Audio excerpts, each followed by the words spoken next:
Ini gue ada di salah satu pariwisata di Cianjur, tepatnya di Gunung Padang. Di Gunung Padang ini tuh dia punya akses 2 jalur. Jalur pertama itu dia punya akses yaitu tangga yang landai. Tangga yang landai itu sebanyak 720 anak tangga.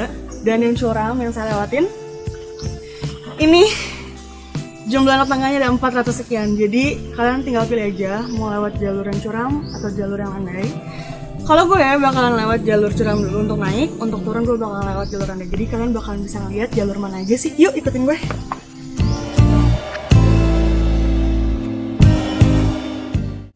Kita udah hampir sampai. Dikit lagi nih tangganya di belakang.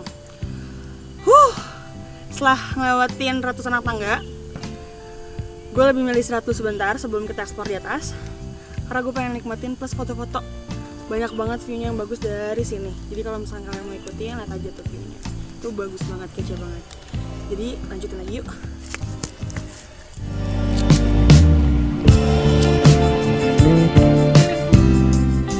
Capek banget gak sih? Ya, capek banget ini. Kita udah nyampe mana Raka? Di teras 1. Teras 1 dari total ada 5 terasnya nggak sih? Iya benar. Masih ada 4 teras lagi berarti nih. Tapi dari yang kita lihat teras pertama udah kecil banget nggak sih? Benar. View-nya tuh bagus banget gitu loh. Anginnya juga sejuk. Sejuk ya, lagi puasa jadi alhamdulillah lancar ya nggak sih? Terus juga di sini tuh guys, batunya tuh ada yang tiduran, ada yang berdiri. Nah buat kalian yang mau kesini, kalau misalkan ada batu-batu yang berdiri tuh jangan didudukin. Karena kita harus menjaga kelestarian alamnya. Jadi jangan sampai mereka rusak dan kita nggak bisa nikmatin lagi. Jadi kalau kalian mau duduk, ya nggak sih, kita duduk di bangku yang ceper aja, oke? Jadi kita harus naik berapa lagi ya, Raka? Ada 4 teras lagi. 4 teras lagi, itu sekitar 5 menitan aja kok, dekat. Tapi effortnya luar biasa. Jadi kalau misalnya kita mau naik lagi ke teras selanjutnya, itu lewat jalur sana. Jadi kita lewat tempat yang landai dulu. Di sana kita langsung masuk ke teras 4, 3, 2, dan langsung kita akhirnya kelar sampai di puncaknya. Jadi lanjutin lagi yuk. Oke? Semangat. Kuy.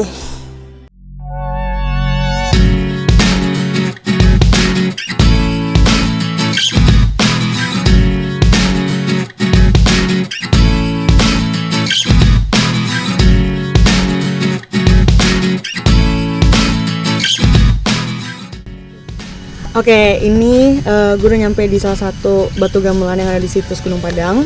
Jadi batu gamelan itu di Gunung Padang ada 2. Ini yang pertama nih, yang sangat nyaring. Mau dengar suaranya? Nyaring ya? Iya. Jadi katanya ini batunya itu mengandung juga logam. Makanya dia bisa menghasilkan suara kayak gini. Nah, zaman dulu itu kan ini batu gamelan dipakai untuk acara-acara adat. Dan ini ada bekas untuk apa ya, peninggalan gitu loh, untuk ngatur-ngatur nadanya zaman dulu. Jadi di sini nih untuk ngaturnya, makanya menghasilkan suara-suara indah kayak gini. Dan ini yang pertama dan itu yang kedua.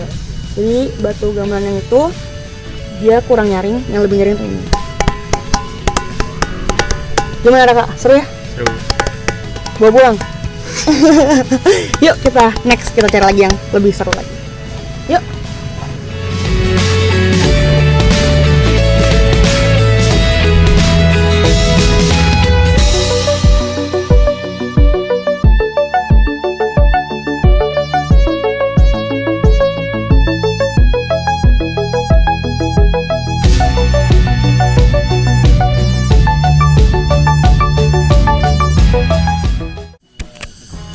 Oke, di teras kedua ini kita nemuin yang namanya batu kursi.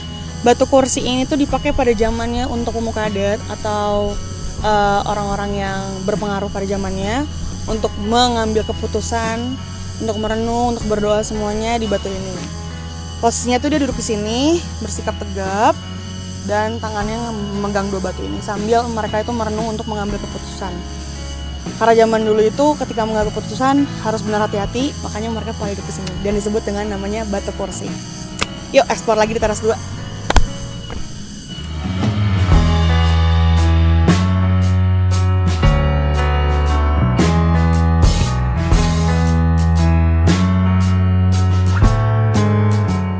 Oke, selanjutnya setelah batu kursi, di sini juga ada di teras kedua adalah batu jejak telapak kaki. Jadi kita lihat bareng-bareng ya. Telapak kakinya tuh gede banget. Ini ukuran cowok deh kayaknya. Dan di sini tuh jari-jarinya gitu. Dan ini tuh alasnya gitu. Tapi kalau misalkan mau gue coba nggak mungkin karena gue pakai sepatu. Dan gue nggak mau ngerusak juga kelestariannya. Jadi next kita lanjut ke teras 3 aja yuk. Kita lihat ada apa lagi sih.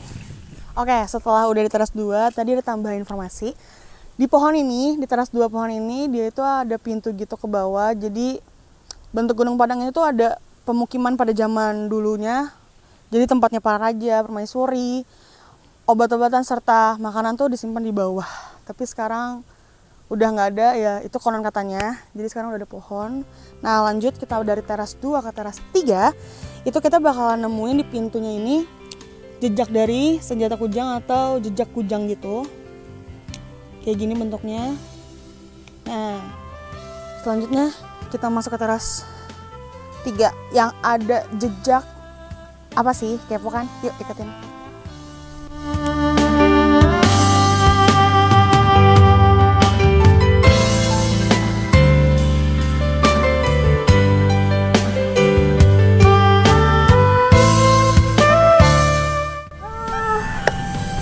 Sejuk banget tau nggak udaranya, dan gue udah nyampe di teras 3. Di sini pemandangannya masih tetap bikin sejuk mata, dan kita bakal lihat juga explore di teras 3 ada apa aja. Yuk. Nah, udah gerimis, kita mau lanjut lagi ke atas.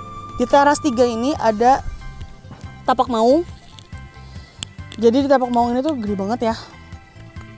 Tapi dari bapak penjaganya jelasin kurang lebihnya maung itu nggak hanya sekedar atau bukan hanya macan atau sosok macan, tapi pada zaman dulu maung itu salah satunya raganya lah ya, intinya pada zaman itu. Jadinya ini tapak maung. Kita lanjut aja yuk. Yeay, gue udah nyampe di teras 4, yang deket lagi berarti teras 5, teras terakhirnya Gunung Padang. Nah di teras 4 ini adalah rakyat yang mau bertemu dengan raja akan diuji dulu di sini dengan cara dia mengangkat batu tersebut untuk sebelum dia menghadap ke rajanya. Jadi bukan untuk menunjukkan kesaktian atau gimana, tapi ini adalah syarat untuk bertemu dengan raja yang di teras 5. Jadi kalau misalnya kita berhasil ngangkat batu tersebut yang ini, tapi sekarang udah nggak bisa diangkat atau digeser ya, udah dijaga. Dia akan lanjut ke teras 5 untuk bertemu rajanya. Nah, di teras 4 gini aja, dan akhirnya kita lanjut ke teras terakhir yuk. Oke, akhirnya gue udah nyampe di teras 5, yaitu teras terakhir dari Gunung Padang. Nah, di sini teras terakhir adalah tempatnya untuk raja yang pada zaman itu dia itu duduk di sini tepatnya. Jadi duduk di sini rajanya, setelah itu di belakang rajanya adalah penasehat, peneliti, dan lain-lain untuk yang ngambil keputusan. Keputusan seperti kapan sih kita bercocok tanam, kapan sih kita memanen, atau akan ada virus apa, atau bahkan cuacanya bakalan seperti apa. Jadi rakyatnya itu setelah melewati beberapa teras dan akhirnya menghadap ke raja bertanya, dan akhirnya dijawablah setelah berdiskusi bareng di sini. Nah, setelah itu di belakang itu adalah tempat untuk peneliti-penelitinya itu untuk berdoa pada zaman itu. Jadi setelah gue tanya-tanya sama yang jaga di sini, kurang lebihnya seperti itu, dan masih banyak lagi yang mau gue explore, jadi ikutin aja yuk.